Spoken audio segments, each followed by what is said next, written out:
Friends, మన Indian market లో grow IPO ఏ range లో దూసుకెళ్తుందో మీరు చూసారా? కేవలం జస్ట్ 5 days లో 60% రిటర్న్స్ ఇవ్వడం చూసాం. ఐపీఓ ప్రైస్ 100, ఇవాళ 178 వరకు ర్యాలీ. ఇది జస్ట్ నార్మల్ లిస్టింగ్ పాప్ అయితే కాదు, మన ఇండియన్ ఫైనాన్షియల్ మార్కెట్ లో ఒక కొత్త దశను సూచిస్తుంది. గ్రో ఐపీఓ కి ఇంత మ్యాసివ్ గ్రోత్ రావడానికి గల కారణాలు చూస్తే, ఒకటి retail and institutional demand. Grow IPO కి 17 times సస్టైన్ వచ్చింది, అంటే డిమాండ్ ఆకాశాన్ని తాకిందని చెప్పుకోవచ్చు.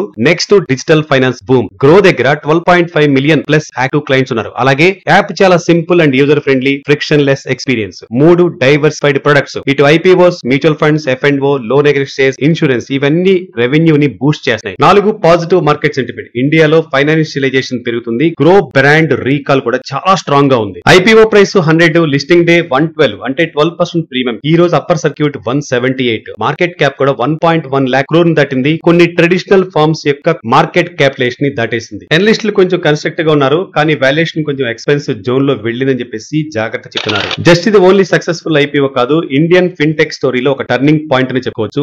గ్రో రైస్ చెప్తున్న ఒక విషయం, fintech in India is not just emerging anymore, it's leading the future. Grow IPO మనకు స్పష్టమైన సందేశాన్ని ఇస్తుంది. భారత మార్కెట్ ఇప్పుడు టెక్ బేస్డ్ ఇన్వెస్టింగ్ వైపు వేగంగా మారుతుంది. రీటైల్ ఇన్వెస్టర్స్ కూడా ఇప్పుడు మార్కెట్ గేమ్ చేంజర్ అవుతున్నారు. ఫ్రెండ్స్, మీరు గ్రో ఐపీఓ పెర్ఫార్మెన్స్ గురించి మీరేమనుకుంటున్నారు? మీ ఒపీనియన్స్ కామెంట్స్ లో చెప్పండి. ఈ రీల్ నచ్చితే లైక్ చేయండి, షేర్ చేయండి. ఇలాంటి మార్కెట్ ఇన్సైట్స్ కోసం మన జీకే ఛానల్ ని సబ్స్క్రైబ్ చేసుకోండి.